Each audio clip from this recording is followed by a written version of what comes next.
आपने आज़ादी के कई दीवानों के बारे में सुना होगा, लेकिन आज हम बात कर रहे हैं उस पिता और पुत्र की जिन्हें तोप के मुंह में बांधकर उड़ा दिया गया।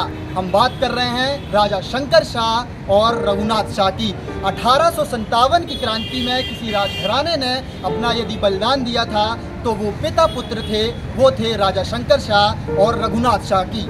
भारत को आज़ादी दिलाने में कई शहीदों और वीरों की वीर गाथा सुनने को मिलती है, लेकिन आज़ादी की इस लड़ाई में दो वीर सपूत ऐसे भी थे जिन्होंने अंग्रेजी हुकूमत के आगे अपना सर कटाना कबूल किया, लेकिन झुकाना नहीं। हम बात कर रहे हैं 1857 की क्रांति के अंग्रेजी हुकूमत के खिलाफ बिगुल फूंकने वाले पिता और पुत्र गोंडवाना वंश के राजा शासक शंकर शाह और कुंवर रघुनाथ शाह, जिन्होंने आज़ादी की लड़ाई में अपने प्राण का न्यौछावर तक कर दिया। अंग्रेजी हुकूमत पिता और पुत्र के साहस से इतना भयभीत थे कि उन्हें तोप के मुंह में बांधकर उड़ा दिया गया।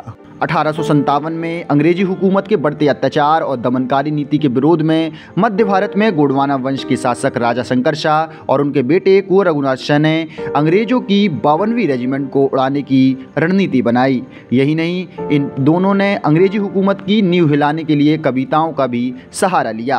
अंग्रेजी हुकूमत के खिलाफ पूरे मध्य भारत में बाप बेटे ने माहौल बनाया। यही वजह थी कि अंग्रेजों ने राजा शंकर शाह और उनके बेटे रघुनाथ शाह के खिलाफ देशद्रोह का मुकदमा चलाना शुरू कर दिया। जिस तरीके से अंग्रेजी हुकूमत के खिलाफ झंडा बुलंद पिता और पुत्र कर रहे थे, यह बात अंग्रेजों को रास नहीं आ रही थी, लिहाजा उन्हें फांसी की सजा सुना दी गई।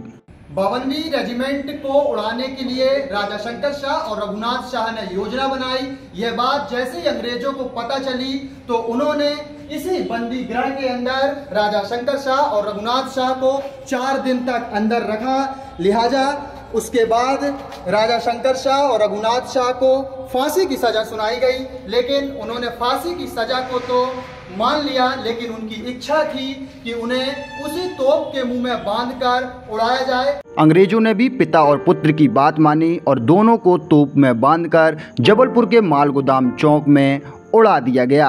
भारत देश में पहली घटना थी जो रोंगटे खड़े कर देती है। दोनों के बलिदान होने के बाद पिता और पुत्र के मांस और हड्डियों के चीथड़े उनकी पत्नियों ने जमा किए, लिहाजा उनका अंतिम संस्कार किया गया। वहीं पिता और पुत्र के बलिदान के बाद यह चिंगारी पूरे गोंडवाना साम्राज्य में शोला बन गई और अंग्रेजी हुकूमतों के खिलाफ यह लड़ाई और भी तेज हो गई। किस्सा क्या था कि पिता पुत्र को तोप में बांधकर उड़ा दिया गया था?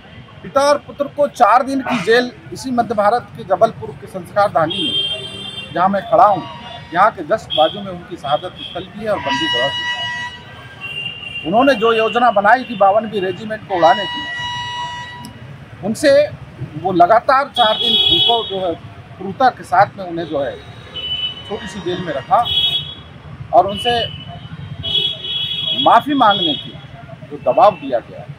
पिता और पुत्र ने 4 दिन भूखे प्यासे रहकर भी तोप के मुंह में खड़े होने के बावजूद भी हंसते हंसते कहा उन्होंने, हम कुर्बानी पसंद करेंगे, गुलामी।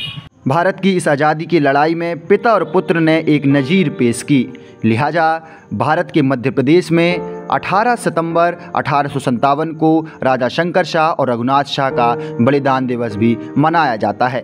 अब ज़रूरत है तो ऐसे राजाओं को पढ़ने की और समझने की। पिता और पुत्र की जोड़ी ने भारत को आज़ादी दिलाने के लिए जिस तरीके से अपने प्राणों की आहुति दी, कहीं न कहीं ये हमें झकझोर देती है।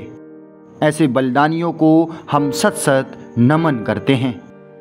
लोकल 18 के लिए आकाश निषाद,